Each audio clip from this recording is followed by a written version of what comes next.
vision kupanyadira kwake timati TTV ndiye la mulungu pa 19 March 2026 khala ngati kuti anthu apanikizika chifukwa tikuyamba programu iyi nkuti Man City komanso Arsenal authambisana 1-1 itayamba kumwetsa City, Arsenal so yabwetsa ndithu kuzera mwa K Harvest 1-1 nde kuti muziona mochita mwake amene mukufuna muzionera zonse koma ife tabwera monga tichitira nthawi zonse mbali zakuno muli ndine ndevu zamwaye nkhwenda vivi Wonder Msiska sindili ndekha ndabwera nawonso ambuye Bishop amene akutipanikiza kuchena ndithu mwakathithi lero ali mu white shirt, black jeans, black shoe akuti the North Face nde kuti sabato yafanana ndi chipewa.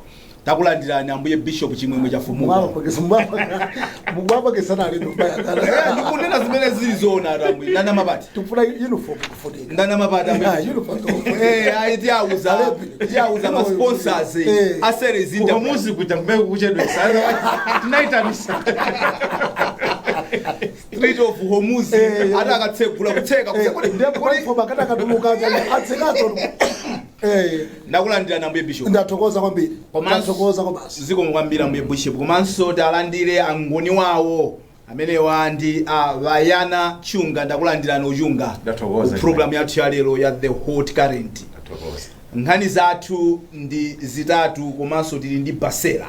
Yoyamba tikunena kuti mavuto amagetsi ndi mafuta alipo akulabada tikamakumana ndi mavuto amagetsi mafusana mafunso kuti magetsiwa akhota bati myezi isanu yapitawa amakhala ngati akhazikika kuti angoyamba usintha kachidwe ka zinthu chikuchitika nchani ku njengo komanso anzathu aku Eskom tilankhuleni komanso mafuta adakavuta ndithu makyu mdziko lathu la Malawi ayi ndithu ali mbwe kumasinthana pena petro napezeka diesel nasowa ati ya Strait of Hormuz tatsegula atatseka zikuchitika choncho kodi tikuyang'ana solution yabwino kuti mafuta tizitha kukhala nawo even zinazo zidakapitirira choncho.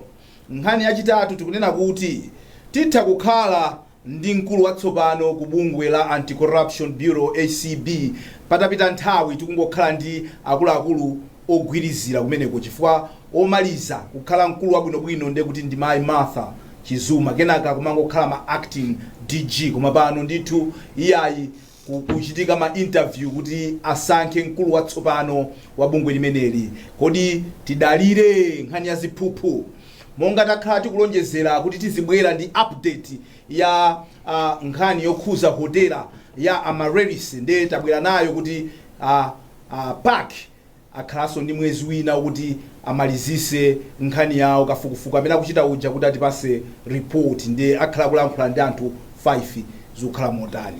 Programu imatifika ndi thandizo lochokera ku Series Enterprise.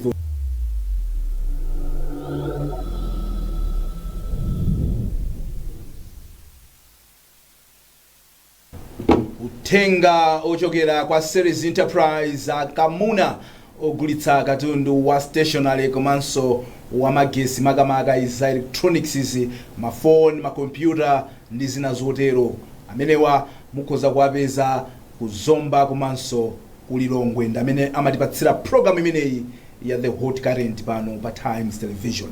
Tikuyamba ndi nkhani ya mavuto amagetsi komanso mafuta dziko muno ndithu ma load shedding they are back Mr. Chunga kwa nthawi yambiri pena musiku limodzi kutima mwina ka 4 ka 5 pena simu mwaziwa kodi ndi load shedding kodi ndi 40 you know like ife mbali yakwathu kudzulo ndi iyayi zidationekera ndithu kumene koko kutima tapeza mama apodzuka ayakaka nthawi zanji we don't know but I think it's not just mbali yathuyi magetsi akutivuta komano anthu nkumafusana kodi magetsi amene wawa miyezi 5 ndi kubwerera mbuyo mwa amakhala ngati akhazikika chikuchitika nchani kodi kusintha kwa akuluakulu kubungwe kwa injenko ndi Eskom kapena kuli zinthu zina zimene zikuchitika what is happening koma ena aso akumaitambasula nkhani kuti kapena we trying to create a problem so that we can bring back the generators pachadali ndi ma generator nthawi ina ache kumene kudali so nkhani zosakhala bwino what is actually happening ni magetsi athu tiyambe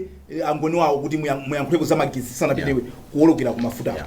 Choyamba, yes, tingosindikiza kunena kuti vuto limene liliko ndithu inu ndine tinali ku Lilongwe. Yes. Timakagwira ntchito ndipo malo ambiri vuto limene ku Lilongwe limaoneka ndithu. Yes. So kuonesa kuti sikunokoka chigawo chakumwera ngakhale chigawo chapakati. Yeah. And naonanso wina amene amajia ndithu ndikuipasa moto DPP wa chigawo chakumpoto amene anazalemba pa samba lake la mchezo kunena kuti ineyo ndi obviously ndoziwikira kuti amasapota DPP koma nazanena kuti na izi ine izi ndesindogwirizana nazo zokuti amalawi azivutika chonchi nkumakhala mu ndima. This one I don't agree with.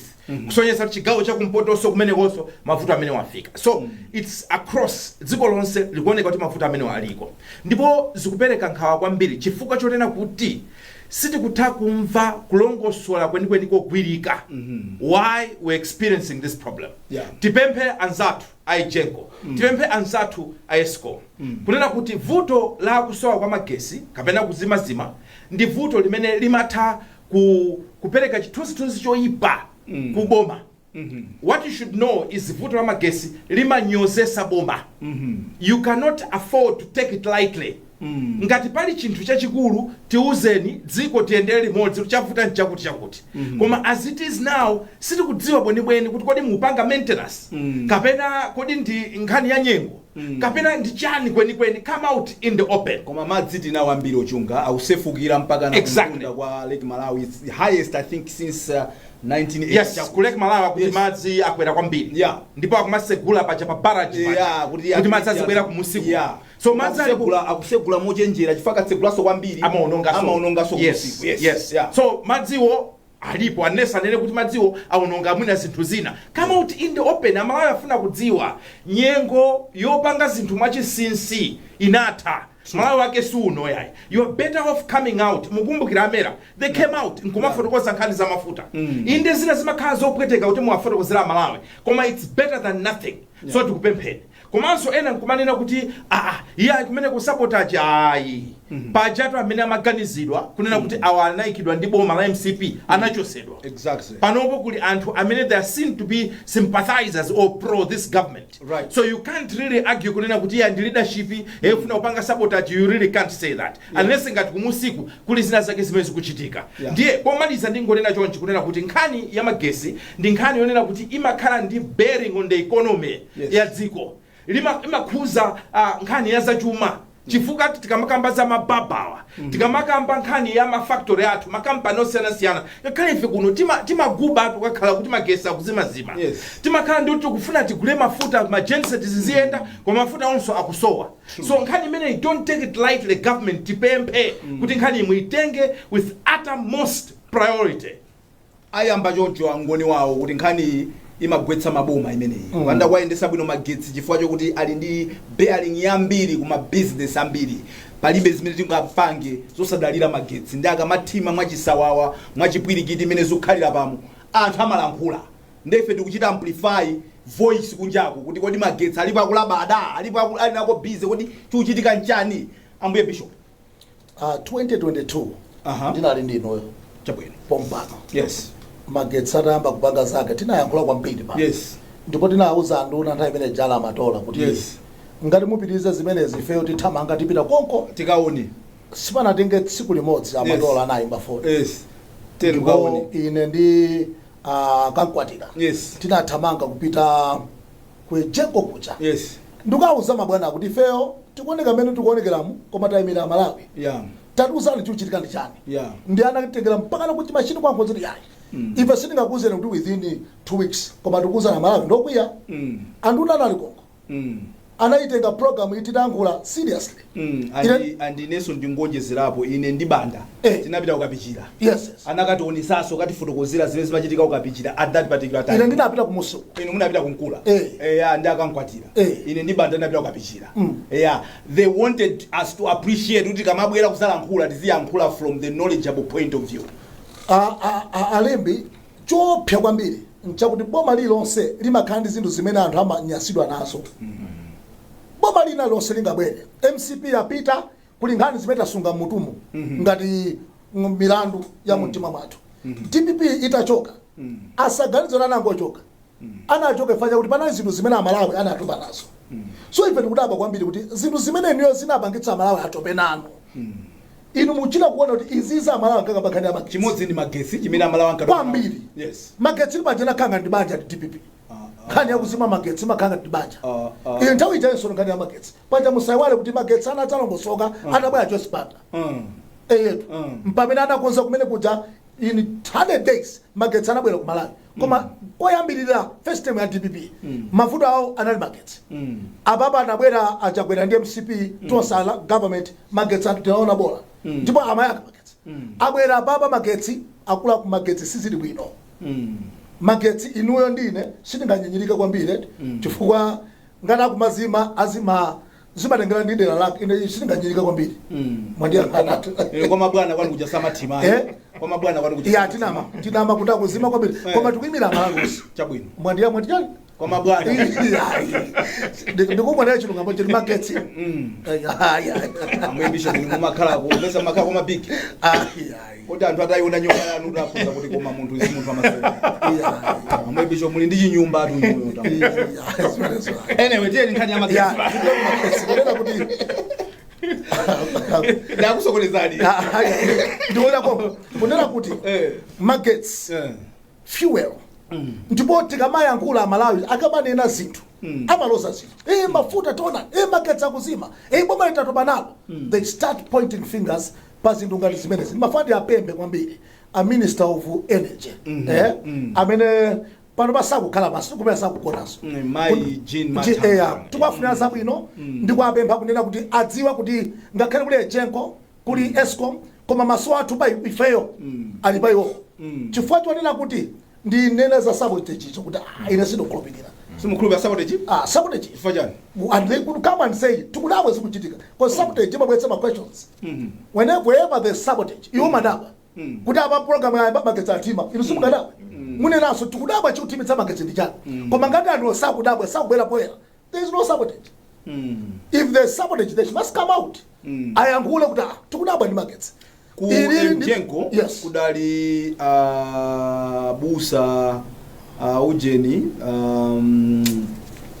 zina lundithawa setup achitawo ngati CEO asunthako kwabwera aliyabunya Wescom kudali akamkwamba kumwenda KK asuntha kumene koko kwabwera andani bacha bwana amene wamaziziwa kwambiri za magesi chanchani zina laula ngondithawa pamwe is a seasoned engineer zina la ngondithawa but so mukukana sunga khali sabotage ngati ilipo abwera anene kuti ifeyo tikudabwa chifukwa chonena kuti nkhani ya magetsi ikufunika mofulumira kandi mayankho ake mwachangu kwambiri chifukwa chakuti pang'ono ndi pang'ono kodi osakuona kuti imene iyi kukumba pena pake William Kaipa thank you very much ikukumba pena pake pamene sipabwino panafunika mofulumira olomawa atidziwitsa kuti sisabotage pali vuto lakuti kubera kuno kuti guys taonani ndi izi kuchitika pali kachitsulo akakusowa mwina mundiyande mukalimu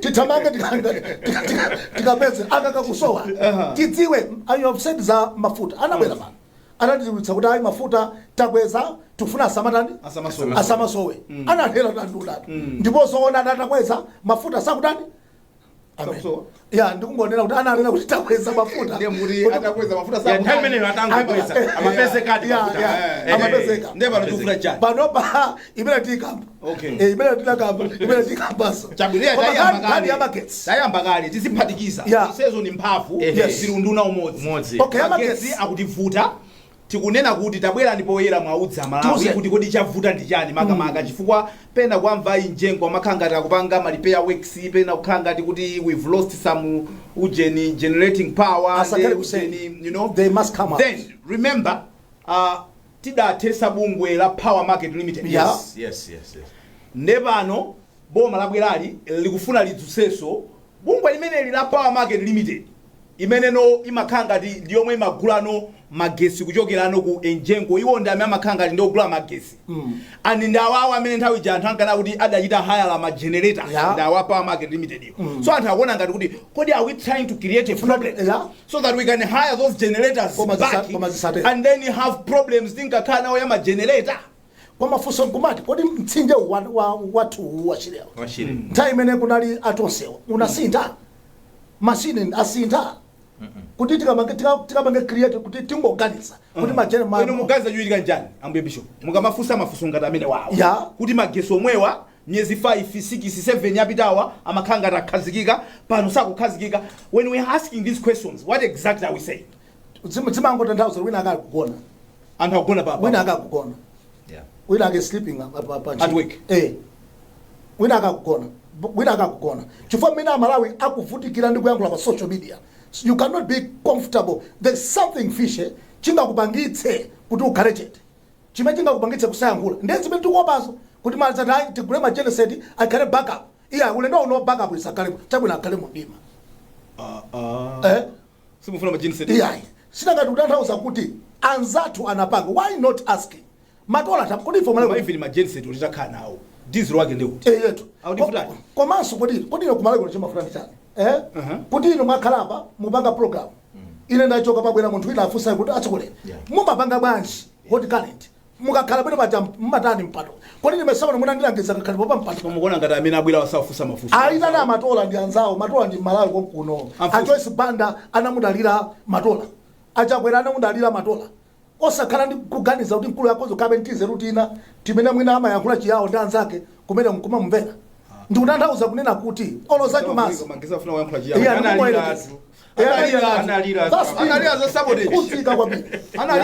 so kumbali ya mafuta tikwinda vivi ndingo kumaliziratu kumene kuti mafuta tizolowere vuto ilili kuti lithamofulumira ine ndikukayikira budget yapasa kumene our budget has a deficit of 2.6 trillion imene kutanthauza kuti forex yathu ilikalepa mavuto because we don't know where to borrow this 2.6 billion trillion kuti dziko la Malawi likhale bwino ndi ndalama zokwanira ma forex ndichatimanena kuti tikhozo manguti humuzi koma kusiyana kweneka kuti koma kokakulira mafutako kadolako sakupezeka humuzi yango khaso ngati so kamwayi kokuti tizina mizira let's look at the budget kuti tilibe even cash humuzi tayitsegula yonse bwino okay the challenge imene ndikuiona ndikuona kuti we have adopted what we said is bad.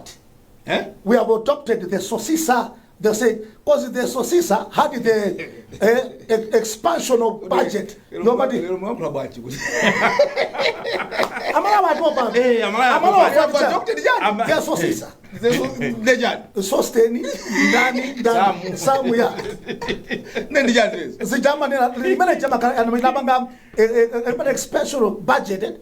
Within inyomo ndi ndalama 10 million.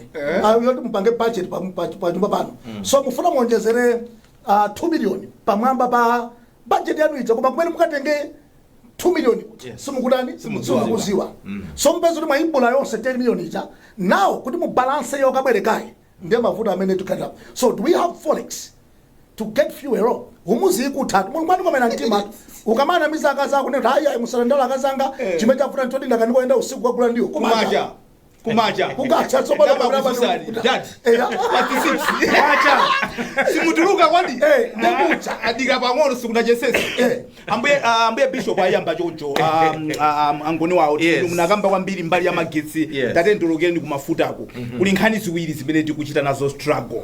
Nkhani yoyamba ndiyo kuti kuli nkhondo kunja kuno imene boma la America komanso boma la Israel akuthirana nkhondo ndi boma la Iran kumene kumadusa steamer za mafuta pali kadera kamene kaka Street of Hormuz, very famous now. When you google uona kuti kali pamwamba kwambiri chifukwa choti akukanganirana kuti katsegulidwe katsekedwe koma kumene kumachokera 15% ya mafuta pa dziko lapansi. It's not like the 100% of fuel, only 15% ya mafuta dziko lapansi amachokera kumene koko. I don't know how much of our fuel in terms of percentage yakhuzika ndi nkhani imeneyo. However, tinani nakuti tufuna tikweze mafuta chifukwa tikakweza mafuta tizikhala nawo milengo yomwe inalipo kuyamba ija inali yabodza ndizimene timauzana mdziko munomo mafuta chadakwera akumalizana ndi nkhondo. So I don't know kuti padakali panopa chikutivuta ndi chani. Kodi mafuta akuvuta chifukwa chokuti nkhondo ikukanika mafuta kapena even akudra choncho tinkayembekeza tazipezeka sakupezeka chifukwa chokuti mwina ndalama zogulira tilibe. So we trying to find vuto lenileni so tipeze yankho lenileni kuti amalawi azithabe kupeza mafuta.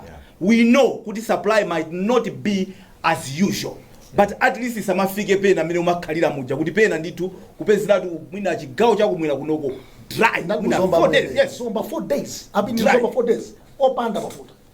You see now. For 16,000 osatiza kumva inayo kugula pa black market 16,000 per liter. Per liter. Wajana mene diesel or petrol? Diesel 16,000. Mafuta amene diesel ndi 6.7 chakuti per liter. Inde kuti mukonyezera 10,000 yapa mwamba per liter. Osatiza kumva inayo nanga nditani ndikuti ndibwere ku nyumba kwa tizingokhala kuzomba kuli nyumba yanga sinati ya tikule tizibwera ku nyumba.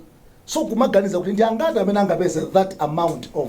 So for 3 days opanda mafuta. Yeah. So ankwenda vivi ayamba bwino mbuye bishop nkhani ya mafuta kwa ineyo ndikaiona ndikuona kuti is a combination of factors. Ndikuona ngati kuti si chinthu chimodzi chimene chavuta ndi zinthu zingapo. Koma kuti mwina aboma they carefully trying to trade mene akuzika mbira kamaso mene akuipangira hando nkhani timanena nkhani ya magesi ija. Timanena kuti nkhani ya magesi imatha making or breaking governments and aboma musaitenge lightly.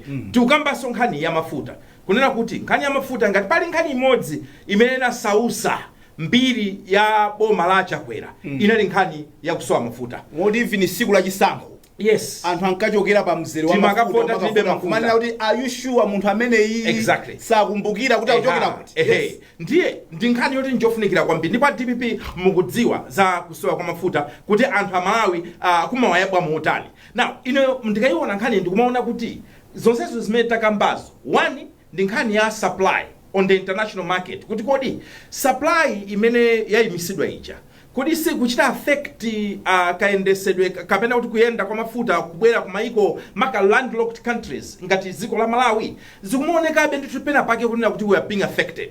What government has not come out very clear ndikufotokoza manambala kuti kodi kutsekedwa kwa ukuku kwa kumuzi ifeyo kuti chita affect what percentage. Yes. Ifeyo ndi malita zangati amene amazera kumeneku ndipo zimene zonso that information pali gap sitikuzidwa ayi. Ndi tamangoti homuzi maybe ifeso aife sazera ku homuzi kapena nzoona kuti mafuta athu onse amazera ku homuzi. So come out clear. Inemona ngati Minister of Energy and Mining anayamba bwino kufotokozera through that press briefing nkhani yokhuzana ndi kukwera kwa mafuta. You can do the same kuti fotokozera nkhani ya supply. Number 2 ndi nkhani ya ndalama sopano. Kuti ndalama zilipo zogulira mafuta awo ndamakamba mbuye bishop nkhani yokhuzana ndi forex. Kuti zinazoona forex is not yet there.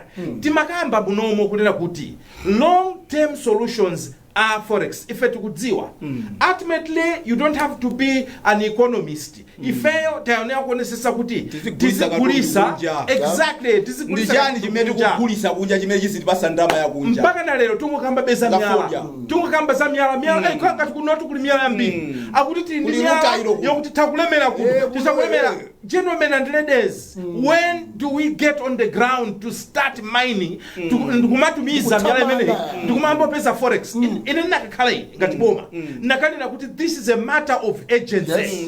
The next yes exactly. Now the next kandi zaka ziwiri tionesese kunena kuti tayamba kumapeza forex imene kubwera through mining kuma ndikumaona ngati we still dilly-dallying chimangachi sawa yambiri ku mining. Exactly. So ndikuona ngati kuti tilibe solution yogwirika pankhani ya forex ndipo chifukwa kuti tilibe solution yogwirika tikhabe tikuzungulira pankhani imeneyi yopeza ndalama and without forex without ndalama zimenezi mavuto akupezeka kwa mafuta azikhalabe akutivuta ndikutisatira ndikutizunza mdzikomo. So titani action nkhani ndi action kwa inetu nkhani ndi action. Sono olo mining tikuyidirayo magesagati awulepera kumeta baba shop action yoyamba baba shop tatseka tilibe magesi tufuna tizikumba myala. Are we serious guys?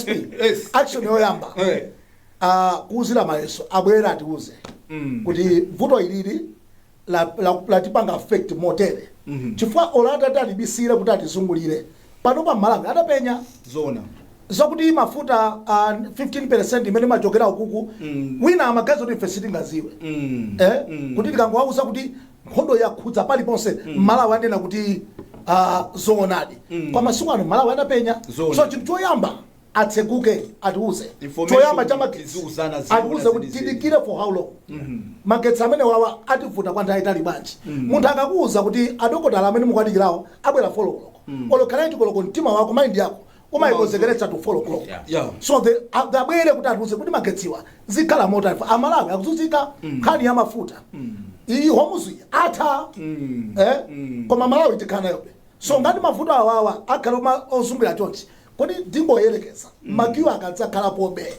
mafuta alodula mutauza Malawi kuti ayi mafuta akadula ndiye kuti azipezeka inuyo mukuganiza kunena kuti Malawi muzamutani chinthu china chimene nachipeza ku Malawi mapene zili prophetic ndinu nene wa Mulungu chimene nachipeza ku Malawi chakuti Amalawi anafika ponena kuti akamadandaula Malawi akadandaula munthu wandala libe mayankho you can say whatever you can say as munthu wandale koma kunoko ku Malawi kuno Mulungu anapanga system akuti feti kamadandaula kwambiri Mulungu amadziyankha yekha mwati bwanji ku Malawi kunoko ifeti kamadandaula tinadandaula chipani MCP we tried kumabwera pano kwapemba chondi abale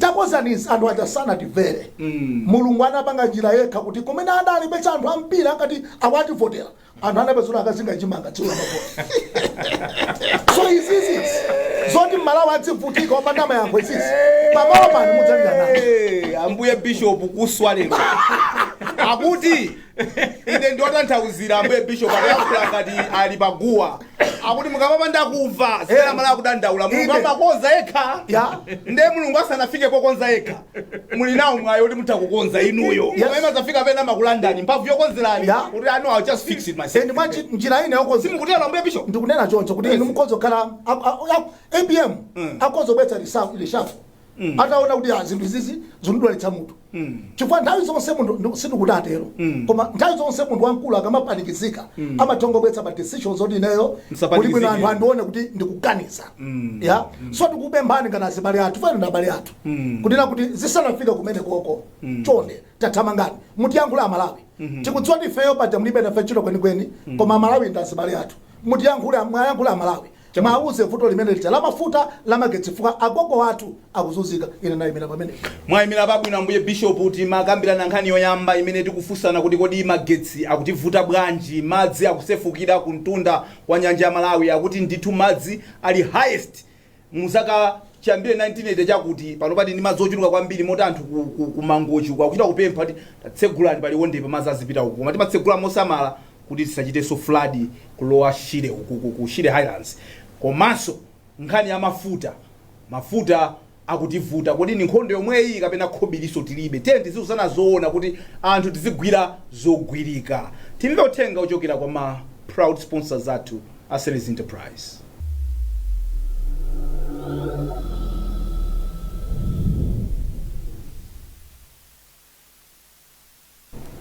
Mmene tikutere umunde kuti akupumulira ku Etihad Stadium Man City versus Arsenal 1-1 pamene mu program yathu ya the hot current takambirana nkhani ya mavuto amagetsi komanso mafuta pano tikupita ku nkhani yathu yachiwiri yomwenso ni nkhani yopwetekesa mutu kwambiri anthu a Mulungu muli apa mmene tikuyankhula pano pamu kuti achikulire 12 aphedwa mdziko munomu la Malawi linoli powaganizira kuti akukhuzidwa ndi nkhani za ufiti 12 chaka chatha chose 2025 achikulire 22 adaphedwa powaganizira kuti akukhuzidwa ndi nkhani za ufiti kuchoka 2015 kuzafika pano ndekuti 11 years imeneyi oposa 300 achikulire aphedwa mdziko munomo poganiziridwa kuti akukhuzidwa nkhani za ufiti na pamakhala nkhani zingapo zimene zimapwetekesa mutu number 1 ndiyo kuti kodi ifeyo mmene tilili munomu anthu a Mulungu tamba mukuona imvitosi tamba mwina anzathu ambuye Bishop sindikuziona koma ndikayang'ana ngoni wako kuchibwana uko ndezikuoneka ineyo so mungaziona kuno nze kuti zikuoneka zona 5 years 6 years from now andazana kuti andevu zamwe ni fit angoniwa ni fit chifunda kalamba ineyo ningakhale fit ineyo guys ineyo koma ndizimeti kuchitirana nziko munomo mpaka na kumugwira munthu kumupha anthu amachita zimezizi santhu akutali amakhala zizukulu abale awo agogo amene wawa nditu kugwirizana kumusekera mnyumba gogo kumupha kuti ndi mfiti komanso chikumaza mvesa chisoni ndicho kuti achikulire kuti amene aphedwa chonchiwo nkhani zawo sizikumveka mpaka pano tili ni nkhani mwachisanzo 2014 2015 achikulire okwana 4 adaphedwa kumwanzawo ku 2015 adaphedwa kuneno mpaka lero nkhani zawo sizinamveke kuti kodi adapha ndi ndani adapanga chani it's like somehow timanena kuti milandu ya mada imakhala yovuta imafuna ndalama imatani but we are not doing justice kwa achikulire athu dziko muno komanso mchitidwe wotengera malamulo m'manja mwathu mob justice mdziko munomo ukutivuta now ine nangoniwawo ndachita programu pachitatu yokhuza nkhani zimenezizi munali mavumbuluso ena amene amatuluka amene mufa anthu ena amene kuti ena amavomera achikulirewo kuti inde ndimapanga za ufiti ndeti zipanga nawo bwanji ndeti yambe nkhani imene ambuye bishop ino amipingo nkhani kukhuzani mukumayankhula anthu mipingo tizipanga bwanji nkhani za ufiti ndi munthu kakula chifukwa zikuoneka ngati ukangofika zaka zina zake kumayenawo yambe ufiti ndi nkhani yomvetsa chisoni kwambiri kuti amalawi osati ku africa kuno makamaka osati malawi kokha kuno tafika Africa kuyende tupanga koma ku Malawi kutanganiza manambers amene tukufika tafika popetsa chisoni kuti agogo athu tikhoza kufika pachapoti mpaka na kuwaganizira kuti amene wawa ndi afiti ndimafuna ndipite ku ango ina makulu kuti chimene chikuvuta kwambiri ku Malawi kuno choyamba ndi kumbuli wa kusazindikira za munthu wankulu kuti uli munthu wakakula amatani ndikuona ngati pamene pomwe mpofunika so pata mabungu aja amabwera mbiri aja tisamangothamangira mbali imodzi inso pafunika mmidzi mulowe mabungu amene akhoza matenga zidzukulu ndikuwauza kuti munthu akakula amatera mwachitsanzo kuli matenda ena amati dementia matenda amene amabwera kwa munthu wankulu dementia ikamugwira munthu wankulu wa zaka 70 80 amafika pena potuka usiku komangoyenda eka even asana vale osa ali maliseche komangosungulira basi mfiti so mukamugwira simukudzoti munthu ujayo sakudziwanso eni mukamfusa ruma pita kuti alisindu kudzaruma tambali nanga munthu uja ndi wankulu anguti mwinadi matenda amene ajawo ndi matenda amene munthu ifewo tikadzakula tidzakumana nazo so vuto limene akula kwambiri ndi kuti anthu ambiri sadziwa kuti kuli vuto limeneli limene akuluakulu athu amakumana nalo akakula anthu amakolo athu amakumana ndi matenda osiyanasiyana amamva kutentha kwa chilendo kumene usiku jakhoza kungotuluka kumamizi kutete ndipidi panja kapitidwe mphepo akutera mwendalo nakwaona ndaona agogo ali panja ali maliseche munthu watenthera kwambiri basa kutenga ana ndi maliseche yakwa fiti so mwandidandaulira ngati kuti kodi tikadzakula ifeyo zoona achanena kuti ayi interview ndi fiti ndithu ifeyo kuyambira mipingo ineyo amene timakhala mudziteire uthenga umene timakhala tikufotokozera anthu ambiri amene timakumana nawo pa anthu 100 anthu mwina 60 ndi anthu akuluakulu amene timakumana nawo timayankhulanso anthu kwalimbikitsa kuti yayi mufiti uti mukamakamba za ufiti masiku anowa munthu wina aliyense akhoza kukhala fiti kamwana akhoza kukhala fiti nyama kutengera ndi zimene ufiti wakufunira kodi munthu akangokhala kuti foti wakula atifuna ufiti mesa amanena kuti akuluakulu ane amaphusanawa afa kuti pena amakagwira kamwana ndi kamaulula adadiphunsa ndakuti kukafusa akulu aja amavomera ndi kesi ngati imeneyo mu program imene tidapanga ya polisi tinawerenga lijeneta ndinayiona ndili mu church ndimati ndisayankhule koma ndikumva kukakamizika kuti ndinene kutina kuti challenge ina amene yabweretsanso mavuto ena nditi mautumiki tangobwerati mmidzi munthu omati akangopita munthu kampempherera ambuye akundiuza akuti iwe agogo ako ndi afiti munthu uja akutenga uthenga umene uja moti kuphedwa kwinako it's these small boys that are coming with see the prophecies small boys and anangona uzachibwana zimenezo akugera ni ndanzano ana usali ni mipingo ndemukwana amasmall no if they are escalating these problems we should talk about it kwambiri tisaope yayi and nthawi zina kudzango kaso ndikakena kake kabonasi kodi tisayankhulane kumbali imene ndisayankhulane kwa challenge kuti utaswa zochita basi mpingo munthu kumamuzi wa uyu ananso azochita pano akuti ndi prophet. So zimene iwe wasochochita basi Ai. ufuna kukwatira mkazi basi unamisira kuti ndi opemphera. Azimayi mabanja akuthetsedwa ndi anyamata amenewo. Akangoona munthu wakula ukufa amuna ako iweyo samenacha. Mulungu akundiuza kunena kuti mamuna wako ndi wina samene.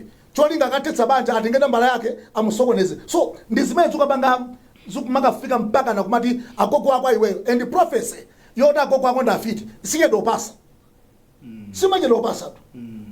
Ambuya kundiuza agogo wako ena akamaoneka kuda amakwinya ndegogo wankherwa chani. Sine makwinya amene kwe. Amanyama na amene wasikulina anyama na ambuye Bishop nda majonde angoni wa ambuye Bishop amba kwakuira anyamata awa small boys nkhani imene iyi ili ndi magawa ngapo mene nanenera kulino awa ena abale awo amapezeka kuti ndithu kugwirizana kumtsekera gogo nyumba kumutema kumupha mob justice malamulo a dziko losamalola nde kulino nkhani ya makhoti athu zikuoneka kuti nkhani zomva kuphedwa kwa achikulire sizikuyenda makhotimo palibepo kuti ngaonese kuti kesi idayenda chochidata zimene mwina anthu akuganiza kuti kana khaso mwina kumeko kuti kuchita bwino mwina anthu ena bweza ataopa kuti ena akatachita zimene zizi pano ali mjele chifukwa cha zimene zizi then pali nkhani ya ufiti umene how do we handle zinthu zimene zizi evidence yake ndiyovuta kuyigwira ndi manja tizipanga bwanja angoni wako ndiyambe ndi anzathu aku judiciary kwapempha mwaulemu kuti inutu you are part of the solution of this problem. You are part of the solution. Mutati nkhani imeneyi ya chilungamo pa nkhani za kuphedwa kwa amalawi akuluakulu chifukwa cha kuganiziridwa pa nkhani yokhuzana ndi ufiti. Mutati niyo mwalowererapo ndi mphamvu zanu zonse ngati judiciary ine ndikukhulupirira kunena kuti zitakutithandiza scaling down these numbers. Chifukwa chonena kuti mukakhala kuti mukupereka zilango zokhwima zimapereka chiopsezo kapena amanena kuti it acts like a deterrent kwa anthu ena amene amafuna kupanga zinthu ngati zimenezo amaopa nkunena kuti akutaja kuneno anapanga zakuti koma zinachitikira zakuti anthu amaopa koma apa tikumva kuti azigogo anaphedwa 2015 kuneno 4 of them mpaka na panopo 11 years later been held palibe. Kodi tikamakamba nkhani yokhuzana ndi homicide cases ofunika funding kodi tifuna mpaka na anthu akunja atitumizire ndalama kuti fe kunoko tizazengane milandu nchonga chonena kuti chilungamo chichitike koma tikakhanti mamiyambo tinatake koma tikakhanti zinthu tisonkhe ndalama billions amapezeka kuti sometimes you ask yourselves kuti ma priorities athu ngati dziko kodi amaenda motani. So tikupempheni na zathu aku judiciary kuti you are part of the solution. Sinufuna ndinene kuti I'm being polite by not saying you are part of the problem. Yes. When you are part of the solution. Yes. Tandizani kumbali imene. Komanso tini mabungwe osiyana amene mathamanga kupeza ma funding kumalemba ma proposal kodi kumbali imene nchifukwa chani timaona ngati kuti sikuti mukuoneka ngati kuti mukupanga mphamvu kwenikweni tikudziwa kuti kuli kabungwe kamene kamayimirira mabungwe osiyana pa nkhani zimenezi za akuluakuluwa koma ndikuona ngati kuti you can still do better. Tapezani ndithu ma resources okuti atithandizire ku chigawo chimenechi. China chimene mafuna kukamba nkhani ya ufiti imavuta chifukwa cha zinthu ziwiri.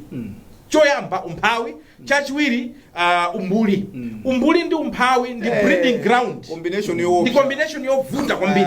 Chifukwa tizivomera zinthu zinazi zimachitika m'mizimu chifukwa anthu alibe chochita andi mutati muone even achikulire akulu ambiri amene amagadira nkhani imene amakhala ali m'mizimu amene tukhala nawo makolo athu tukhala nawo ntawuni safiti you understand now mungopita kumuzi osanduka fiti umphawiwo ndi umbuliwo combination yovuta exactly combination yovuta kwambiri chifukwa anthuwa akusowa zochita palibe purpose of life palibe china chake chogwirika choti munthu achite ndiye anthu basi mongoenda ntchire umangoona misisi kenaka ndiye oyambadi zomwezo komanso kumbali nayi ya maphunziro ine ndimaona ngati kuti we should have taken advantage as a country kunena kuti pamene tini free primary education tiye tionesese kuti anawa pasamapezeke mwana osala pamuzi osaphunzira tiye azipita ku sukulu pamenenso tikukambaso zako ngakhale ku education ku secondary tiyeni anawa tisamanyengerera azipita zikaphunzira mukaona kuti the more education education increases pamuzi muzaona kuti lesser the numbers okhuzana ndi nkhani za ufiti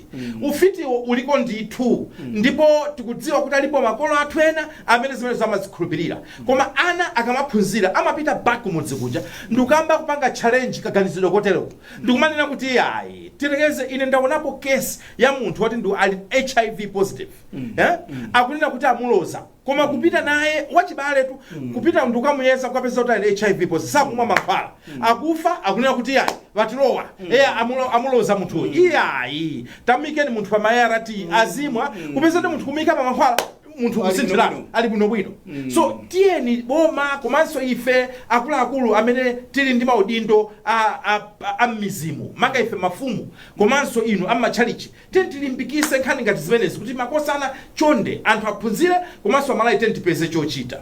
Tidayika malamulo 2024 oteteza maufulu anthu achikulire mziko munomo ndizomvesa chisoni kuti achikulire akuchidwa nkhaza andakachidwa nkhaza pamaoneka ngati palibe solution imene tikhoza kuwapasa nawonso ndi nzika za Malawi. You do not lose your rights chifukwa chokuti wakalamba munthu even ukakula umakhala ndi maufulu ako nde chonde Amalawi izi zomangoganizirazi munthu zoona azukulu mukapya gogo amene wanabereka makolo anu alera makolo anu aja inuyo nkuberekedwa ndi akufuna kudya inuyo like seriously guys timakhulupirana timajana like ambuya azidivira chisoni pena paika Malawi mavuto athu amafuta magesi ndetikeso ufiti iso pamene andi chimechi kuti ifena afero tamba kupita maji amenewo nde mukufuna kuti akamaba nasikataya kuli fiti ukuzikakhala pa hotikale fiti zitatu zile like seriously chabwino tipitirire ni nkhani yathu ina yotsatira. Nkhani ina yotsatira ndiyo kuti ku bungwe la the Anti-Corruption Bureau mene ndi bungwe lolimbana ndi kuthana ndi katangale afuna kulemba mkulu watsopano kumene kuku amene wande kuti abwera ngati ino mkulu watsopano wafulu atachoka Mayi Chizuma chifukwa chichokeni Mayi Martha Chizuma si kudalembedwe munthu on permanent basis umaoneka kuti amakhala ma acting DG. Now tidakalimbana ndi nkhani zakatangale mdziko muno mukuona ngati kubwera kwa mkulu wa ACB amene alembedwe ma interviews akachitika adono ngatachitika kale kuti thandizira ni nkhondo yolimbana ndi katangale kapena tisamakhale ndi expectation kwambiri tizangokhumudwapo. Ambuye Bishop ayi mwachita bwino mwambira paine yes ayi nasindo kukhulupirira kuti zitithandiza Anti-Corruption Bureau panopa mwina atachotsa anti uja mkungwa ikatene ene aja kuti akhazene athu kuti apo pakhale anti pakhale you anti enene anti-corruption osatantai ayi sakhala anti-corruption koma ikhale anti azakhali chifanda azakhali ya chipani chimene chalowa inuyo atsukule anti-corruption asankhidwe chabwino let's tapatse mpata asankhidwe kodi kuna alitu Martha Chizuma amene tonse naombera macha ndipo anachoka kwa ombudsman yes ndipo mwana wa Nzimayi uja and they can say whatever they want anagwira ntchito yabwino inu munakhala pansi kujeza naye ine ndimayeza ndi Martha mwina 2 hours Nzimayi wampha akamakuuza misonzi George akamazili koma Bishop, do you think corruption ingati kumala kunoko? You don't know. When you fight corruption kumala kunoko, it fights back and you don't know. Ine mabilioni ine maona akundifusa kuti mfuna mkhalebo sauka ine ndikubati ayi koma muone zimene amchitikira kuti anapangidwa chipongwe mwana Nzimayi ine sindikukhulupirira kunena kuti tidzakhalabe ndi munthu wina amene akakhala wamphamvu kwambiri ngati Nzimayi kuti tinakampanga support tapatse mpata abwere koma the challenges Anti-Corruption Bureau yathu ku Malawi imakhala ngati kuti imasaka anthu amene tiyerekeza anthu amene ali pano siyawo mwachitsanzo ngati Anti-Corruption Bureau iyi ndi machine yoti abweradi akawatsaka iyambira amalesi kotero ife ndiombira m'manja iyambira kukwitsinga kumene kuja mpamene ferezo lokha za ntchito osakangana mbuyo moka aya tiziphatikiza ziyangana mbuyo ndirero chifukwa zile zinampwetekesa Martha Chizuma zimene chifukwa akafuna kuti kodi iwe uyang'ane kumbuyo kaye uzigwira amene sali mboma uzigwira bwanja amene ali mboma amene akhali ali ndi mphamvu ndanamuopseza Nzimayi basi tikuthana naye koma that was so powerful kuyambira anthu amene ali mboma zinali za chilendo kuti munthu uyambe kumanga anthu oti ali mboma kumalawi kuno zinali za chilendo koma munaona zinanchitikira mpaka lero sitimaziwa kuti anapereka instruction yoti mayi uja amangidwe ndi ndani koma mayi anamangidwa kufusa mafuso kufusa zosiyana anatu kodi inu tikunena kuti who ordered her arrest? How difficult is it to answer that question? You see, ukapita ukamona ku parliament kuja anthu akamauza nduna kayachipona mobalios kuma iwe akumanga iweyo abwera anti corruption ngati kuti ndi galu wawe kuti kuti pyakira luma tukutswa kale sema tawalenga kale akumanga iwe kanga zopyezera we can do better. A corruption sidu kamba ya boma corruption imayambira kumudzi mafumu teta basa ni mpata anti corruption bureau si anthu andale ndiyo ti kuchalichi kuna kuda kwidi konse sabu yangana mbali mosi koma imafika pa japoti anthu amakhala ngati akangura anti corruption ndela kuti pyakira uyuso mumuyangane nthawi jayo anali ndalama so ine ndikuona ngati kuti ndi amene ndaona kaye makandidate ndaona koma ndo amene asankhidweyo koma ineyo personal sikukhulupirira kuti angakhale pyakwira wa dziko lonse akala pyakwira Bishop ali ndi chikayiko kuti I think anti corruption bureau idatsala dzina lokha singatipindulire kanthu nkhondo yomenyana ndi katangale tidaluza. Is that what you're saying? Tidaluza sidaluze ndatu ina bwanji ngati mkulu wawo amene akuena kuti azitsogola simungunkhulupirira kuti akhoza kuti pasazutsa ma whistleblowers ndi ambirimbiri so sitingailuze wamba iyayi koma sina ngati madali abungwe limoziro ayi ndapaseka ajena ine angone wawo inu mukuona bwanji ndi ku malingaliro akuchidwa ma interview kumene kuti kubwere munthu woyenerera anditinenepo apa kuti Anthony Kamanga a senior counsel amene wa justice of appeal adali mmodzi mwa anthu amene amayenera kuti akapangira ma interviews koma iwo adali mbakalata pa 8 April kunena kuti sakapanga nawo ma interviews chifukwa padakali panopa akugwira ntchito ndi unduna wa zachilungamo ku Ministry of Justice kumene akuchita head ku drafting paja amene wa amaziwika ndi zolemba malamulo nde padakali pano akuthandiza kumene koko adali mmodzi mwa anthu amene atchulidwa kwambiri pakatipa kuti yaya akupita ku ACB sakhalapo sitaona amene pokufa sadakapange ma interview. I just wanted to clarify on that. Over to you. Mwina ndiyambire pamene popankhwenda vivi kuti choyamba tiyamikire boma kuti bungwe lofunikira ngati limene lili simngangolemba anthu zosa zanseri basi ngopeza kuti wina walowa mu ofesi anthu pamene akufunsa basi peza munthu ntchito wayamba.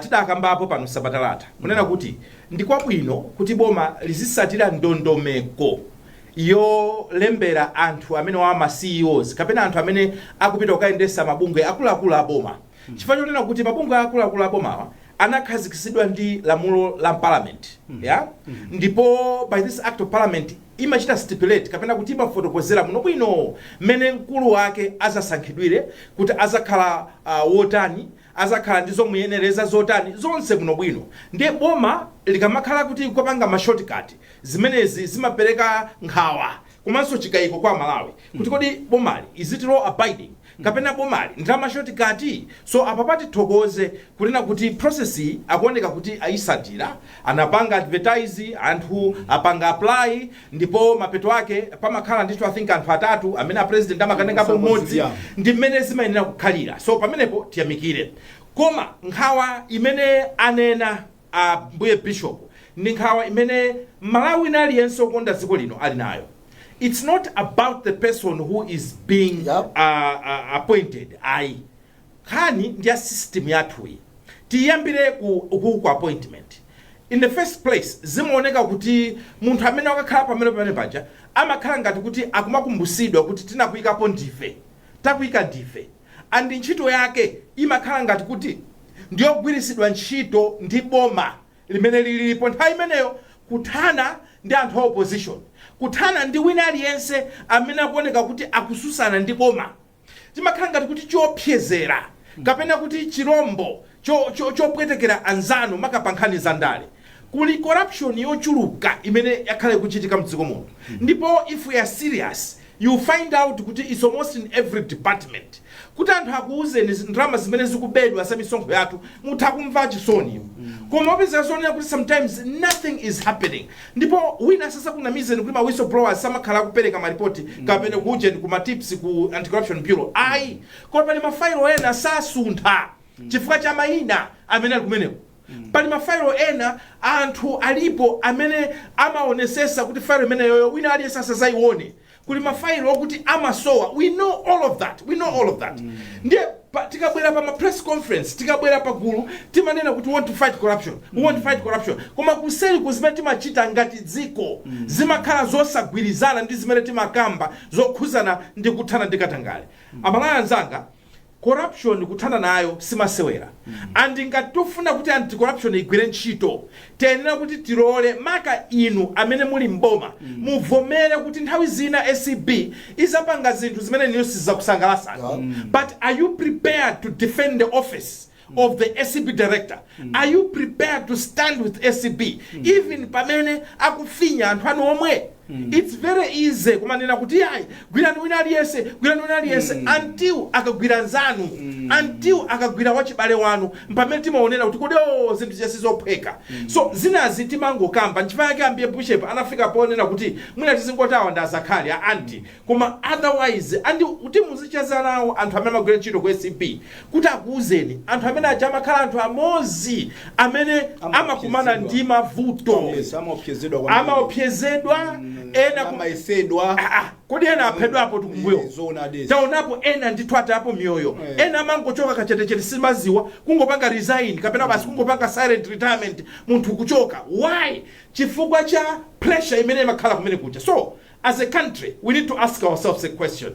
Kodi are we serious kuti tufuna kuthana ndi katangale kapena ayi?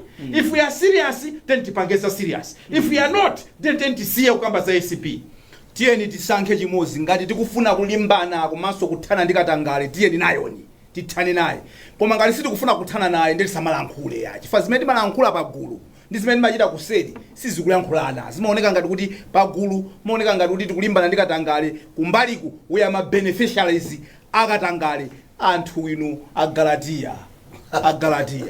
Chabwino timalize ni nkhani yathu ya bungwe la PAC, Public Appointments Committee ya kunyumba ya malamulo imene ikufufuza za hotela ya Amaryllis imene imafuna kugulidwa ndi ndalama za pension ya anthu ogwira ntchito mboma. Anaoneka kuti amaliza koma anali ndi anthu ena amene sadalankhule nawo ndi agwirizana ku nyumba ya malamulo kuti akhaleso ni mwezi umodzi okuti afuse ndakuti akufuna kufusa anthu ena asanu amene wawa akhulupirira akafusa amene wo akhala kuti amaliza zofuna kufusa.